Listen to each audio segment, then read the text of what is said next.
Hello and welcome as part of Rainbow Laces, as part of Red Together, as part of Homotopia, and I'd like to think as part of the Anfield Wrap. We were invited to be part of a panel about LGBTQ politics, lives in the context of football and of Liverpool.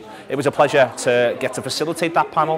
That was what my role was. I had some wonderful guests on it. I had Paul, I had Liv, and I had Sian, and this is what they had to say. Hello and welcome to this panel event at Liverpool Club Shop in Anfield, brought together by the Red Together programme from Liverpool Football Club, Homotopia and in part the Anfield Wrap. I am Neil Atkinson. We have an audience in front of us and we have Paul Amann from Kop Outs, we have Olivia Graham from Homotopia and we have Sian Bennett from the Anfield Wrap to talk about their experiences as being queer football supporters.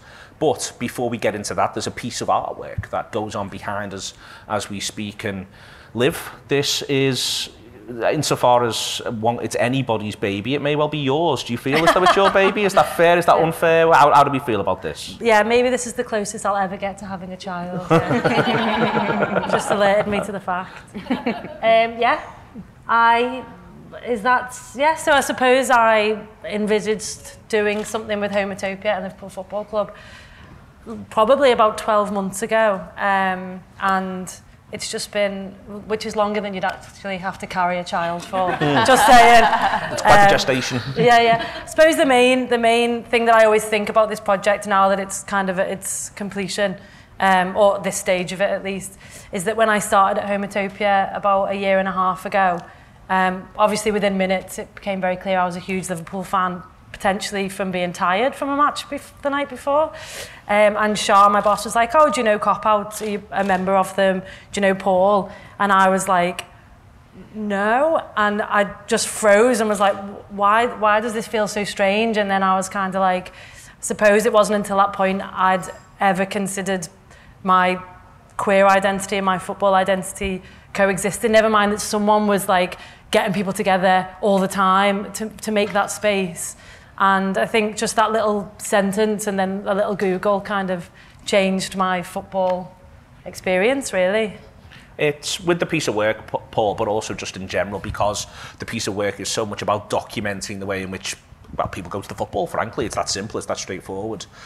How does that sort of make you react, both in general in terms of seeing the work, but then also seeing where the work's framed and where the work will live and what it's about?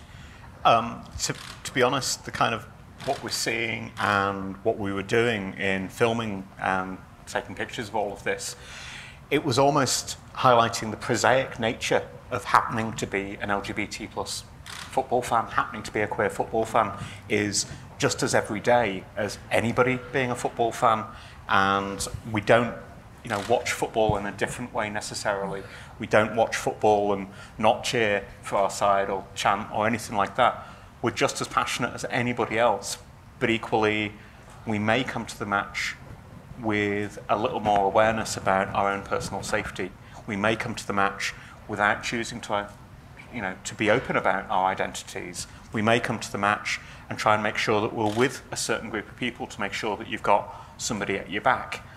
Those are the things that make it different, I guess. When you mentioned there about sort of the prosaic nature, I think that is something that's brought home, seeing, it's why the framing of it, I think, is important, that it is effectively mundane. Mundane isn't the same as boring. It's more the idea of this is people's normal lives, and that's what this story is trying to tell. Absolutely that. You've got Charlie and me having a bevy just there watching the match. How ordinary and everyday can that be? It's about, we've got the same rights to do that as anybody else, and actually we should, as fans, stand together and make sure that that is the same for everybody else. And that's why issues like Qatar is so important, that we do stand up and point out the hypocrisy of football being played in a place where people can't be themselves. There is, Sian, in amongst that, with the piece there and the way in which it is framed, as Paul's saying, where normality is often something which I feel is denied from any sort of marginalised group, and I get to experience football in, well, these days in a bit of an odd way sometimes, but on the whole, I get to experience football in a way that would, in inverted commas, be deemed as normal. It doesn't, for the idea of me going to a football match doesn't have to feel like a statement in any way, shape or form. for you personally, is that something you're conscious of sometimes around the game, or do you see going to the match as a family experience? Do you see it as both? How do you sort of put your identity in that space? Yeah, it's something I don't think I've ever thought about. I was kind of reflecting on it on the way in, and when I go to the game, I just want to fit in. I just want to, you go in the game, it's a community we're all part of, it's tribal. I want to be in that tribe, and if there was 1% that would make me feel like I didn't fit into that tribe that I feel so passionately about it, I'd probably want to hide it. And when I was reflecting on it, I've never really hid it in that sense, but I've not really pushed it or celebrated it, because I think I'm so desperate to just fit in with this room of people. I want to watch the game. I don't want to be seen as any differently to anyone else. But I think, and it's not to say that anyone's made me feel like I have to do that, it's just a subconscious thing that you go into every room and think, there might be one person in this room who just thinks of me differently because I'm gay, and straight away you just don't really want to communicate that. So seeing this straight away, it was mundane, it was normal. I was like, oh, that's boss, we all just look like we're watching the game. Like, that could be any pub in the city, but we know it's us and we're being represented. When you mentioned it being tribal, Sian, you know, all of our identities, I was lucky enough before to speak to Margie and Michael and to get them to sort of touch on identity. All of our identities are really, really complex. Like, I think that at times, what I hate about, for instance, the government talking about football supporters, I think it tries to reduce football supporters to one thing. Like, football supporters aren't normal people who might enjoy a lot of other things in lives. And this is why I think having a generous, wide interpretation of what our identities are, whoever we are, is so important. It's central to football, the idea that it is a melting pot that can bring people together in all the corners of their personalities, whether it's something as integral to who they are as sexuality, or as mundane as who they are as to whether or not they're a fantastic DJ. Yeah, the word family is something that struck me when I was thinking about this campaign, because I've got being gay, being a Liverpool fan, loving football, and then my family. And I remember when I was growing up, like, I've been so lucky, like, it was absolutely fine for me to come out. Mum and Dad have been brilliant.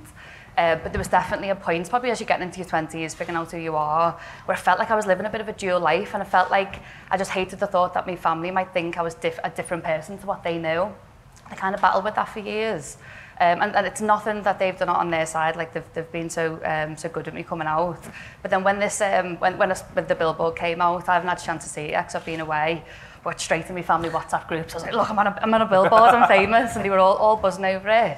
And I sent it to my little cousin Oscar, who's 13, obsessed with football, and we really bond over it. And he was made up, he was over the moon, thinking I'm a celeb and all that. But for me, and you know, like, as my little cousins were getting older and figuring out I've got a partner and they're meeting Lauren, I'm thinking, oh God, like, you just think, oh, I just don't want him to think of me any differently.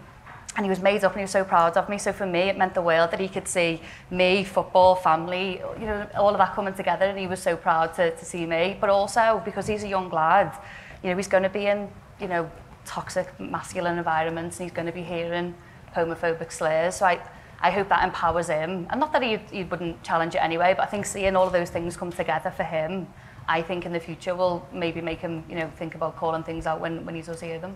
But what those sorts of slurs do, Paul, you know, you did the work last year with Jürgen after the Rent Boy chant rang out, frankly, at Billy Gilmore in there. I feel as though, and this is the bit that gets missed, and maybe there's other horrific chanting at the minute, which may well remind people precisely why it shouldn't, is it makes people feel they're in a space that doesn't belong to them. And it takes it from them. It takes that thing, and you want to be a complex person with many different facets to your identity, but then you get this moment where you're told, no, you're this thing, and this thing is not for you. It's exactly why I got involved with trying to campaign on that issue, was when Torres first came back to Anfield. That chant, Rent Boys, blasted out from the Kop so loudly, it felt like every other person was screaming that. And I remember looking at Joan at that point, and she looked at me, and the looks we were giving each other was just like, is this really happening? Is this the fandom that we thought we were all part of suddenly not including us? And it was so uncomfortable.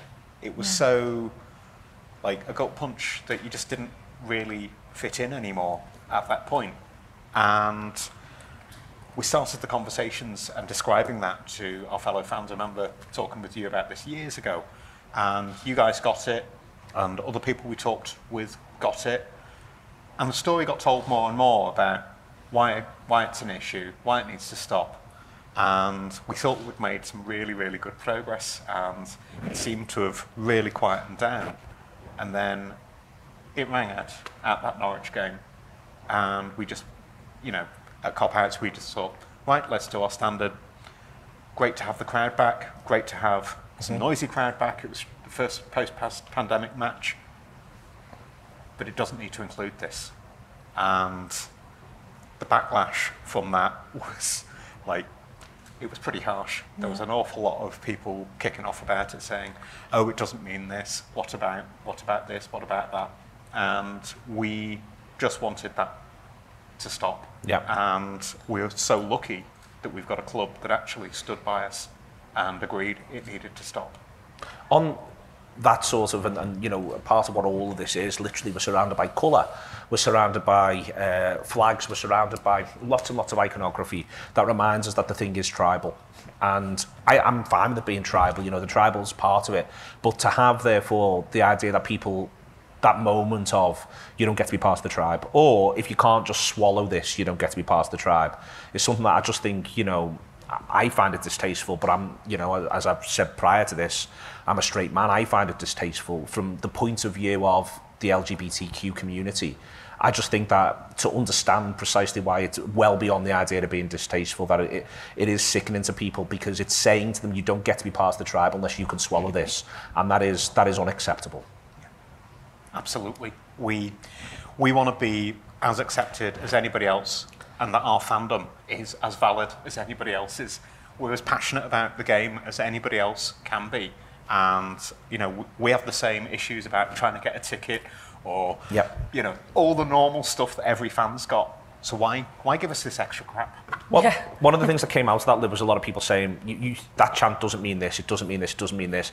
We're sitting here sort of having this conversation now prior to, in the week leading up to when Leeds United are going to come to Anfield. And Leeds United are going to sing some stuff. And afterwards, Leeds United supporters are going to say, that's not about Hillsborough. Yeah. They're going to say, that's not about this, that's not about this. For me, this is exactly the same thing, that you have to own not just what you say, but also how it can be taken by the people who are listening to it. You have to be emotionally honest around that. And I do feel as though that process, because the work Paul's done, the club's done, that does feel further along for Liverpool, but also the idea of understanding out of a collective shared experience.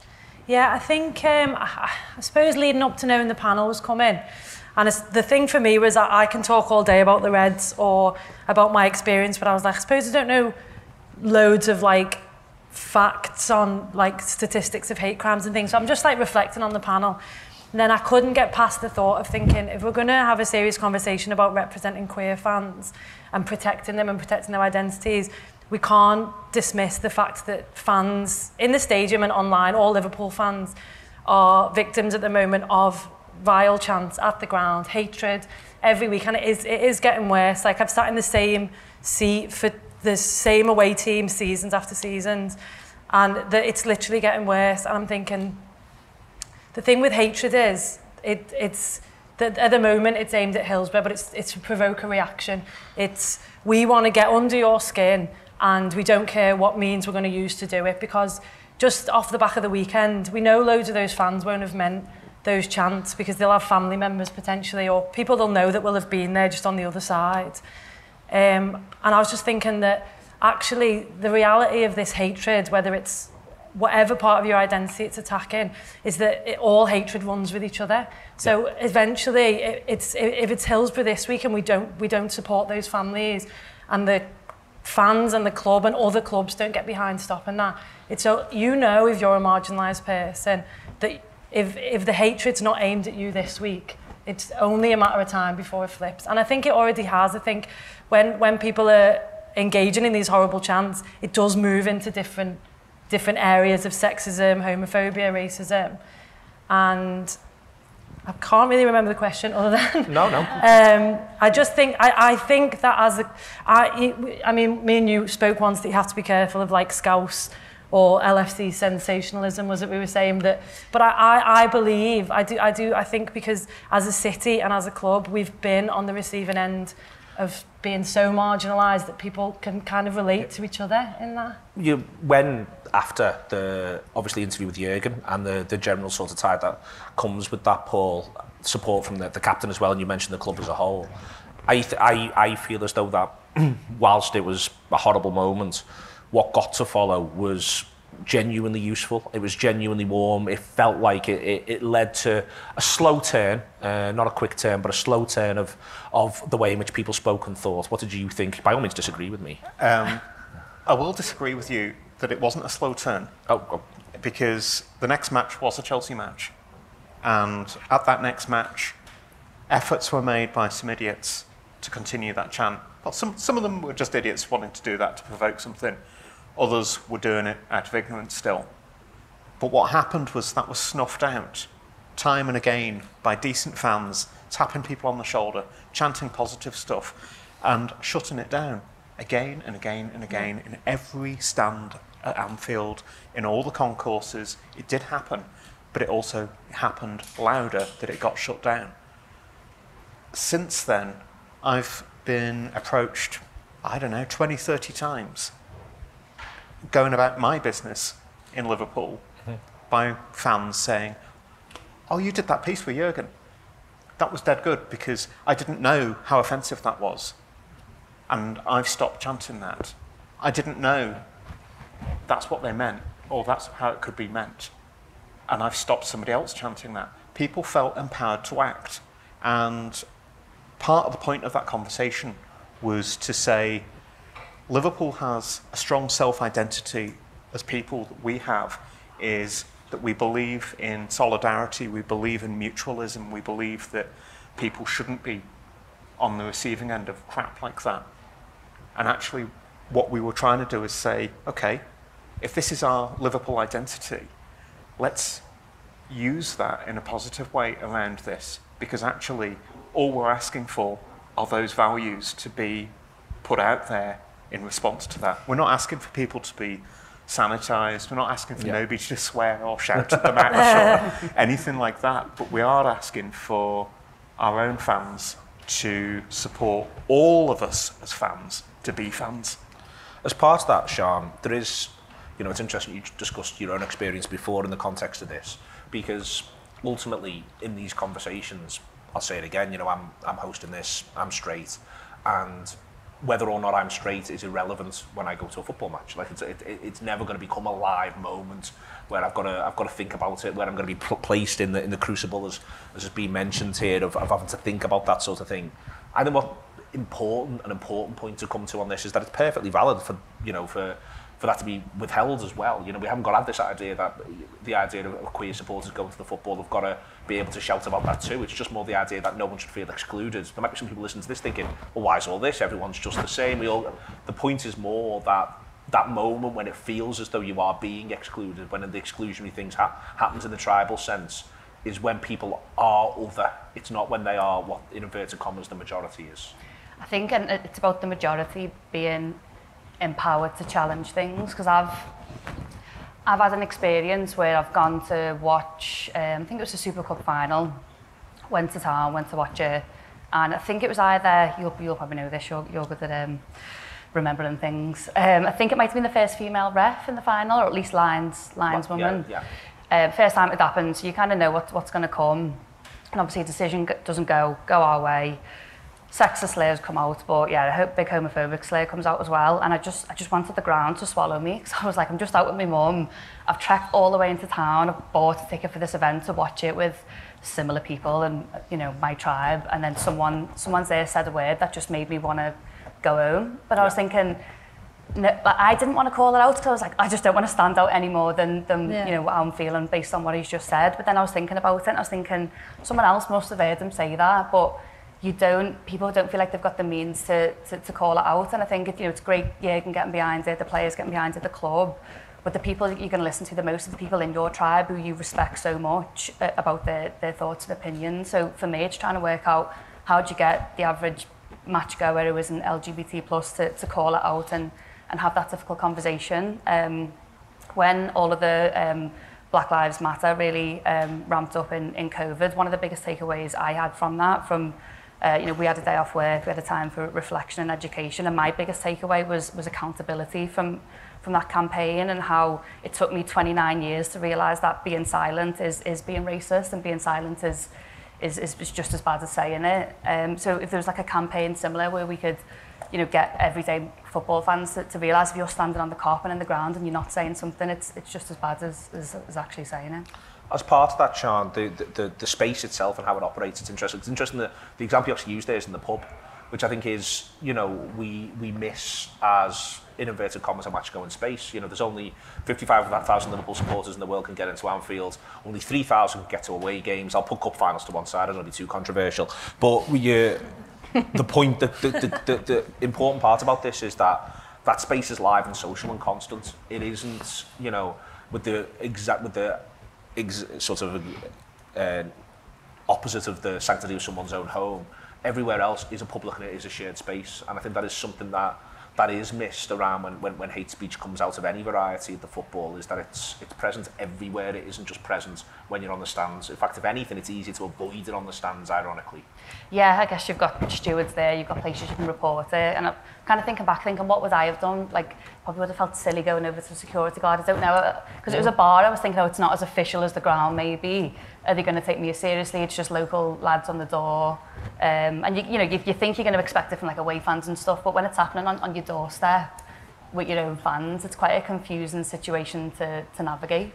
It's one, Liv, where when these issues do come up, next steps, as Sian says, is a difficult part of that problem. You know, other people calling it out is a really strong example, but it's left, therefore, to vulnerable people to need to be resilient and robust.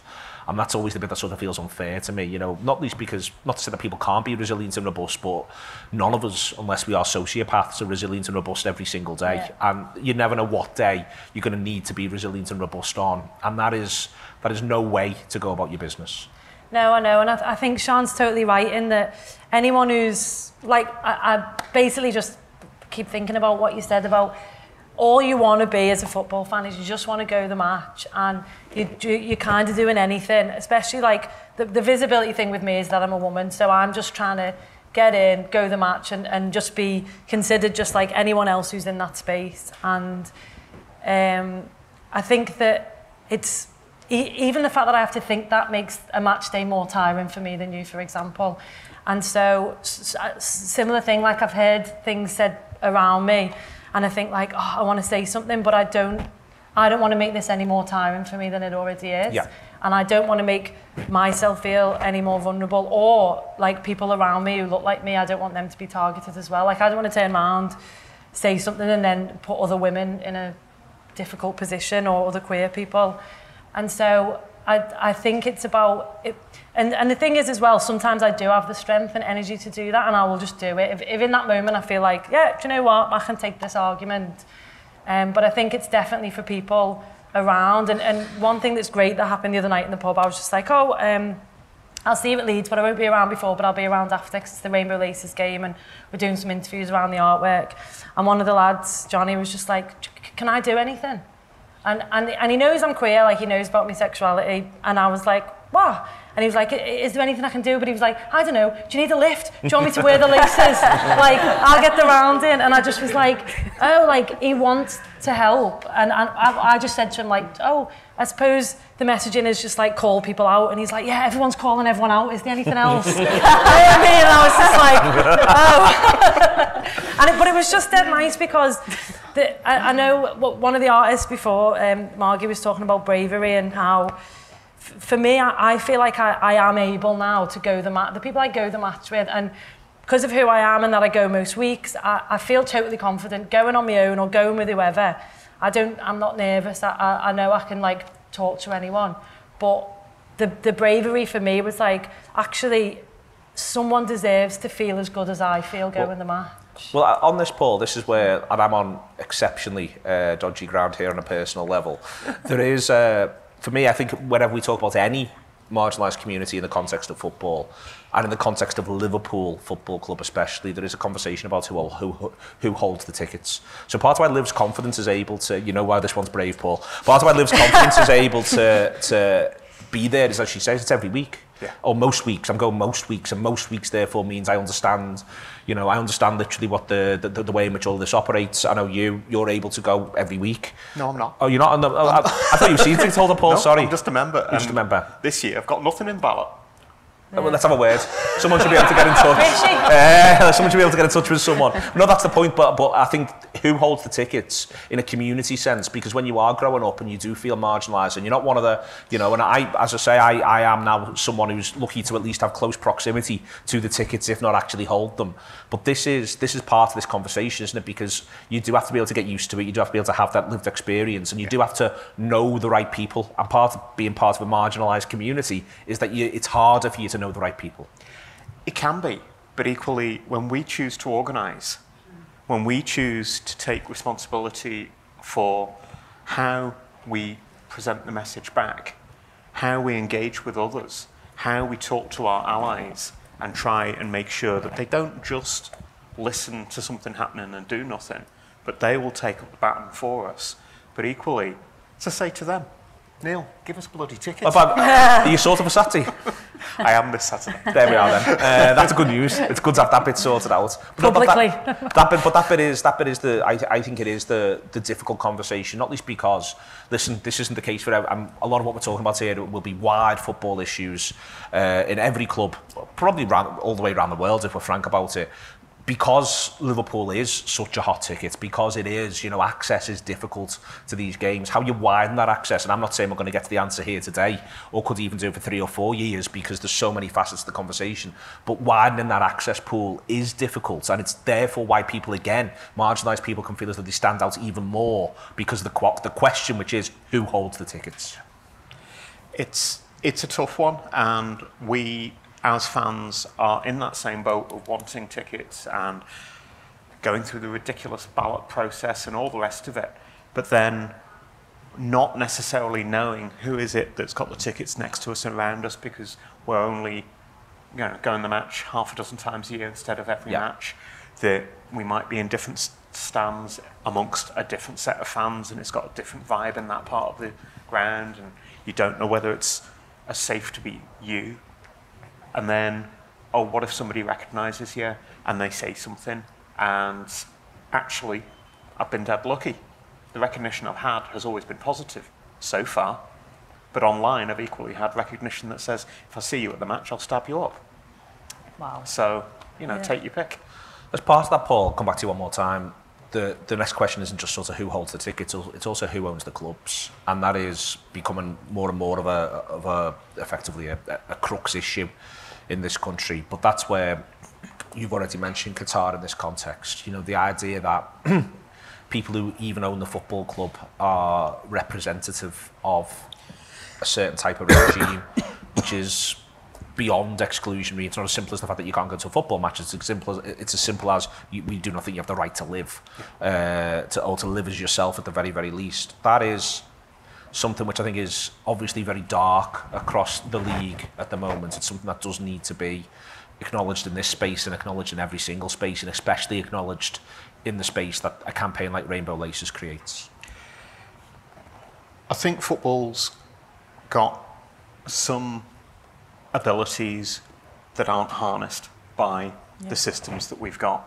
Football has the ability to create dialogue on issues about race, about issues about homophobia, transphobia and biphobia. And that's fantastic that it can do that. But equally, it can sell us down the river, which is what it's doing at the minute. Yeah. And I went out to Qatar on the premise that we could have dialogue, on the premise that we could have engagement and try and progress things. Those bastards have moved not 1 inch. In fact, they've doubled down on jailing people, on conversion therapy, which is basically torture. So you've got instances of gay men who are forced as therapy to vomit when they see a sexually explicit picture of a man, to try and turn them straight. You've got people living in exile who will never be able to return home, who are campaigning very strongly to say boycott Qatar and don't have anything to do with it. And you know, and I absolutely get that, and Kop Outs and myself, we've been on an attempt to have dialogue, to use football as a positive message, to try and get the debate going. But when you listen to, but then ignored, we know that there's got to be a response from us as fans that says, we're not going to take part in this. And we at Kop Outs and many, many other LGBT plus fans are saying, no, we don't want anything to do with this. And if you're going, raise the issues, because we can't go and raise the issues safely. If you're going under contract as a player, do what you can as a player to raise those issues. If you're going as a sponsor or as an agent, raise the issues. If you're going as a journalist, raise the issues. Because too many LGBT plus lives are ruined by those regimes. And, you know, the lad who got jailed for 3 years and got sentenced to 80 lashes in Saudi Arabia, Suhail, he has just been released by the Saudi authorities.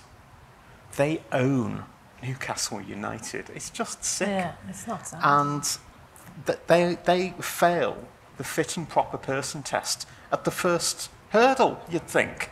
But no, they're allowed to own a football club and use sport as a sports washing approach to, you know, make their regime look palatable.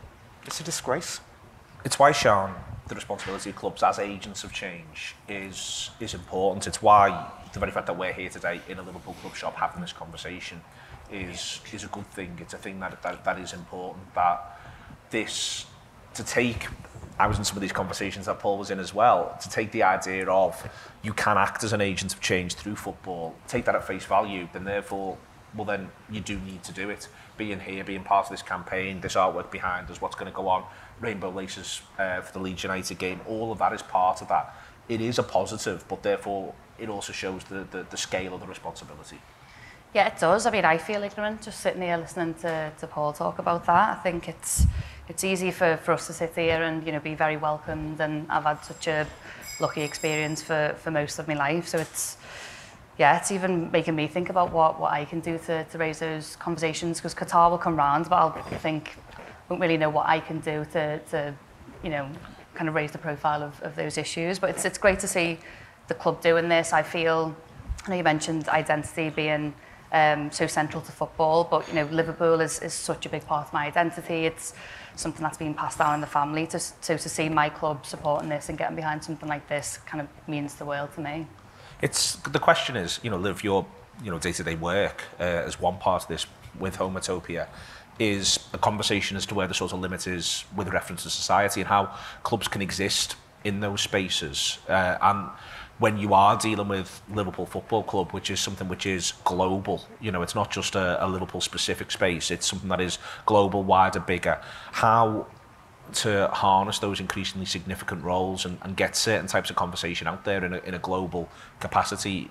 It's good to see this club doing this right now, but there are limits to what that bumps into at every single level, and that's got to be hard when you do what you do in the city itself. Yeah, I think that, like, with obviously, like, the club, the way we see the club is like home, it's family, it's also like it's an institution, isn't it? It's an international institution, and with all institutions we have problems of, you know, who's getting the right wage, who's getting treated fairly, like what's the employment process, all of these things. And I suppose at Homotopia we've existed for nearly 20 years. And a big part of Homotopia has been to develop queer artists in this city and, you know, create spaces for queer people to come and enjoy and be themselves.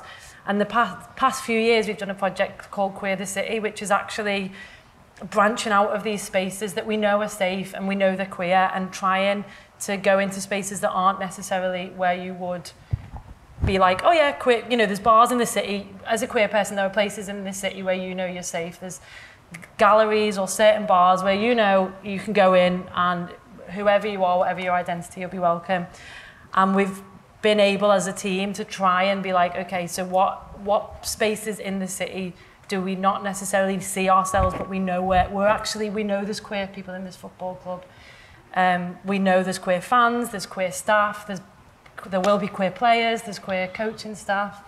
And I think, it feels good probably feels maybe also a bit endless, but it's just like, I don't know, the thing with Qatar, I remember when it was announced years ago that they were asked, like, what would you recommend for your queer fans? And one of the first pieces of advice, if anyone remembers, it was like not to hold hands in public. And I just remember being like, what does that even mean? Like, and it totally disregards that actually nowhere's safe to hold hands in public as a queer person, which obviously no straight person recognises. Even today, that's still not always something that you can do. So I think that the focus for us as an arts organisation, obviously we're always trying to push art and activism in these spaces. And just on the last point on it, the purpose of getting these fans together is for the fans who go the match. Like, it's for us who go the match to see ourselves, but it's for like the kid whose dad is like, oh, hang on, they're welcome at the match. Like, I've seen this billboard, maybe actually my queer child will be safe there. Or welcomed. The work Homotopia mentioned there as well, and let's be clear about this, even, you know, we see Liverpool Football Club at times, I think, in this city, Paul, as this sort of behemoth, whereas actually it's just staffed by normal people who probably should be paid more. And trying to sort of pull things together is right, yeah. Definitely should be paid. Trying to pull things together. You can want leadership, I think, from the very highest echelons of your football club. That's not to say it's not present at Liverpool or, for that matter, anywhere else. But what Liv's referring to there, I think, in the context of Homotopia is very much a grassroots arts organisation. You know, the Anfield Wrap is part of this, very much a grassroots organisation as well. Kop Outs, very much a grassroots organisation. What matters, I think, is the change that actually sticks is generated by, in inverted commas, ordinary people. It's not generated from above. Absolutely. We struggle at Kop Outs sometimes to work with fellow fans, with allies, because of, you know, there's only so much space and bandwidth we've got to tell the same story and to engage with others and so on. But it's so important that we do it. And the fact that there's a group of us, there's a collective, it gives us a bit of a sounding board before you take that story elsewhere. You know, I can talk to Sheena about something and she'll say, yeah, tweak it a bit like this, and vice versa. She'll ask me for how do we take the message out there on certain things. We use social media an awful lot because that's dead powerful because it reaches loads of people, but equally it can get wonderful backlashes. Yeah. And that grassroots nature of working with different communities, with different groups, with different individuals, very often means that we get the opportunity to talk here and now with an individual on a one-to-one basis. And I've never been able to tell the stories that I've experienced with somebody on a one-to-one basis and have a shocking reaction. Every single time I've had the opportunity to talk with somebody, they've listened. And whether that's been Ian Byrne on the supporters committee, who quite happily used to chant the Rent Boys chant without thinking, but then realise, and he's turned around and said, I've never realised what the impact of that was. Mm-hmm. I'll never do it again. In fact, I'll choose to be an ally and stop it if I hear it. And to have that ability to have those conversations, to be able to work with fan support and food banks and other small community organisations, because actually, you know, as LGBT plus people, who knew it? We also go hungry sometimes because poverty can affect us all. And those issues are universal, and it's about the universality of our experience that we can talk to right the way across the different fan organisations. And that way, our story gets just as well respected as the story about making sure that everybody brings a can to the match. Okay, thank you all for listening very patiently. John, we'll have the radio mic now. If anyone has a question or a comment, they are more than welcome. They are more than welcome to stick their hand in the air. Don't feel as though you absolutely have to. I'm quite happy. Go on, Joe. John will move over. Hi, Joe. Hi, so my name's Joe. I run the Liverpool Women's Supporters Club for the women's team, if anyone's not seen me before. Thank you guys for doing this panel event. I think it's been very insightful. As someone who goes to the men's and the women's games, I think for me as a women's game goer, I think we've not really had to work with the likes of Paul at Kop Outs because we don't really have these kind of issues at the women's game. I think a lot of the women's players are openly gay, openly lesbian. How important do you think it is for the men's game that if there are any queer men within the game to actually come out to have that visibility for people who go to the men's games where these kind of chants and racism and homophobia and stuff is more present? Paul? I think it's vital that we are seen, that we're recognised, but equally it's as vital that the environment that is created by the club, by our fans, by the staff at the club, by the manager and by our owners is one that says, if you're good at football, don't care. Yeah. You know, and that's the bit that really matters, is that environment. And yeah, visibility is part of that environment, and the fact that we've got LGBT plus players, you know, within the women's game, and you've got fans and you've got staff networks, it's hugely positive that actually any not out players will be in a position to go, you know what, there will be allies out there, and they will look at what happened at that Chelsea game and they'll think, hang on, the vast majority will have no truck whatsoever with any form of homophobic chanting.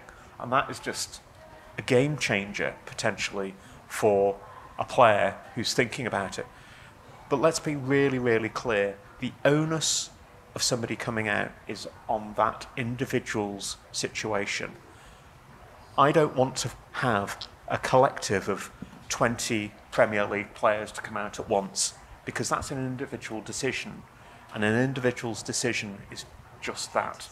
That individual's at their time, at their pace, in their environment for them to be able to... Do you find the idea that it's called for at times? I'm not naming any names because I understand why people can end up getting into that sort of logical position. Well, that would be good X.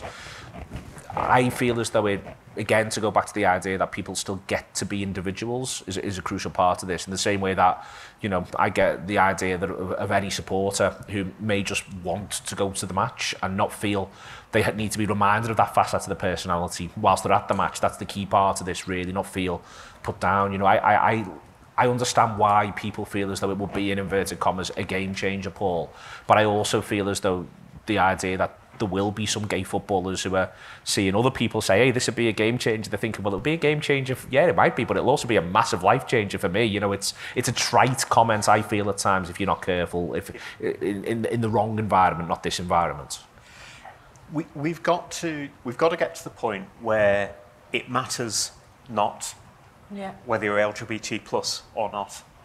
And part of getting to that point is about this mundane but beautiful series of pictures. Well planned as I came on. You know, and I say that really consciously. The thing that has changed attitudes more in this country in my 53 years of life have been soap operas.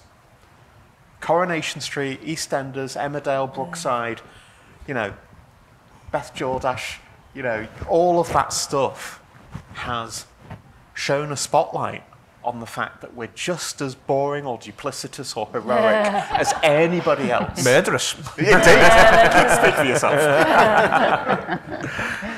Okay, excellent stuff. Any other questions? I just want to just add something to that as well about the players. I think that, well, I don't know the behind the scenes of this football club, but you'd like to think that it probably is an environment for people to come out in. But I think we need to look at what the players are going to face outside of their clubs. Just like when you come out to your own immediate family and then, you know, that extends. I would worry about the pressure that a player would get from the press, in that they would have one bad game and it would be an absolute onslaught. Like, you just have to look at Marcus Rashford, that he was just like, I'm just going to help these working class kids.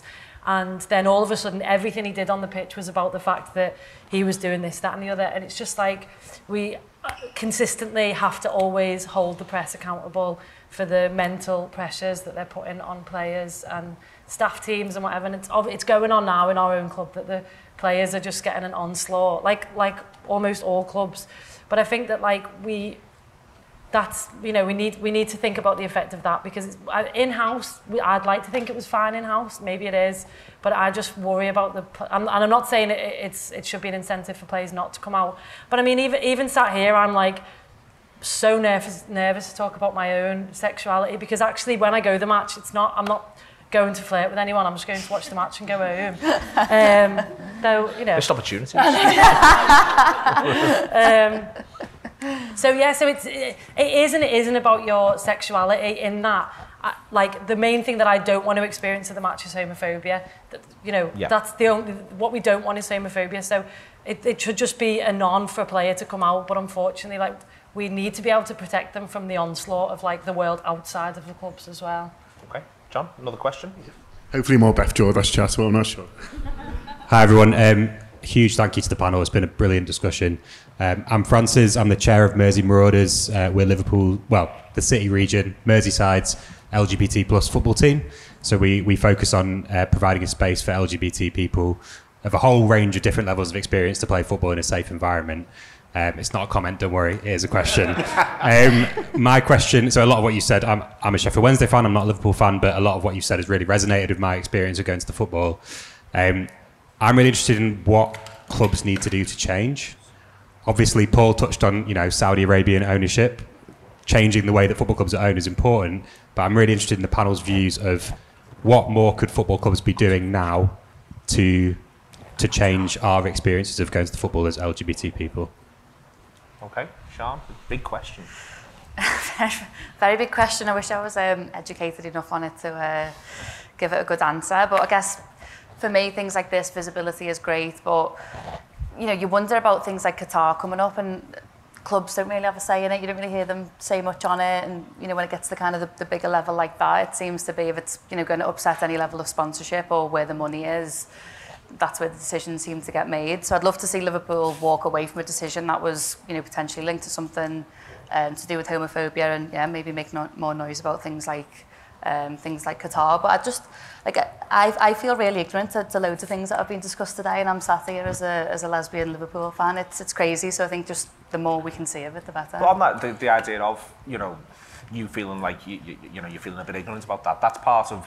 It's because this just hasn't been a conversation. It's worth sort of pointing that out. This hasn't been that public a conversation. That's why stuff like this is a big, quite significant first step. Stuff like the artwork is quite a significant first step in that it's about, and that's why, you know, this stuff is good. It's about starting the conversation. That's where we are here. We're not at the end of it. You know, this isn't. And I think the point of all this isn't finished. I'll say again. This is the almost like it's not quite step one, but it's certainly not step 8. If you know what I mean. It's that's where we are, isn't it, Sian? And it'd be interesting to know your thoughts, Paul. Like, is it just once a year when Rainbow Laces happen that the club really gets behind it, or what happens all year from the club side? So, just coming back to Francis's question for me as well. At the minute, we've got this model that the World Cup is the big thing, and you've got the UEFA and Europa, and then, you know, club football, and then there's us as fans at the bottom. That needs turning on its head, and it needs to be a model of ownership that makes sure that the fan's voice is really clearly embedded in the decision-making powers of club football.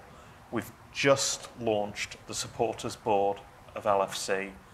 I happen to be in a privileged position to be a member of that supporters board. It's a model that has come out of a lot of development processes with Spirit of Shankly and working on from the recommendations of the Crouch report, which has basically set out that at LFC they cannot take a decision about Anfield without us. They cannot take a decision about the things that really matter to us as fans without us on board. They can do what they want in terms of their, you know, buying and selling of players and the, you know, which players get picked for which matches. That's not us as fans. It's a relief. Yeah, all aboard. Which quite honestly, if you saw my fantasy football stats, you know, you'd be very relieved at. So I think that's really, really important to you know, respond to Francis there. In terms of what the club does outside of Rainbow Laces, they do a big build-up to Rainbow Laces. They get very involved with Kop Outs, with Mersey Marauders through the foundation, through a lot of community work, but also they, through the year, engage with Kop Outs on day-to-day issues that pop up. They were the first club in the world, the first professional club in the world to march at a Pride event. Now, now that seems like, well, they're all doing it, but it started here because we asked them, would you march with us at Pride? And they said yes. Now, that doesn't seem to be a big issue now, but I remember when it happened, it was global news. And Pride events, like any event, always try and, you know, count the number of impressions of headlines and all that kind of stuff, their stats. They went absolutely stratospheric compared to any other press release that they'd done when LFC said that they were going to march at a Pride event, because it was just absolutely unprecedented. So that happens every year. There's Football v Homophobia month, which is in February, and there's a lot of activation and activity that takes place then as well. And the ongoing engagement through the supporters board, through the EDI fan forum, make sure that the tactical day-to-day issues get responded to, whether there's, you know, a particular match that's coming up where there's known to be a risk of, you know, LGBT plus phobic behaviour. You know, so Brighton and Hove Albion, if we're playing them, we know that they, at virtually every single game, get a chance of, does your boyfriend know you're here? And, oh, look, let's holding hands, and all that nonsense. We have a really detailed plan ahead of those sorts of matches that we work with the club on to make sure that there's a response plan, that there's messaging that goes out beforehand, that there's engagement with fan groups right the way across the piece to point out that none of that is acceptable, and this is how you can report stuff, and this is how you can respond to make sure it doesn't happen. Do you think there's a question around, can more be done to target, I don't know, the more kind of toxically masculine corner of fans? Because I worry that all of this is great, but it's all people who are, I imagine, are probably not homophobic in the room and want to hear this. And if you kind of want to look for these campaigns, you see them. But I'm just going to use a man as an example. But, you know, for the average fella who goes in the pub and just, you know, says whatever they want and don't think about it, I feel like the things they engage with the club is just, you know, just checking the team sheet and that's it. So the question that would be on my mind is, how do you change the behaviour of the people who really don't want to change their behaviour? By making them the minority and making them really clearly the minority, as other fans did for us at the Chelsea game.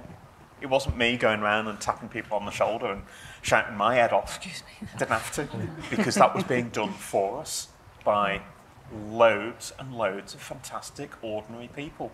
And it's activating our allies that enables us to really make progress, because then it isolates the bigots and it puts them on the back foot of being the minoritised. It's change. I suppose it's what you're saying there, Paul. It's like trying to change the club culture, innit? Just be sound.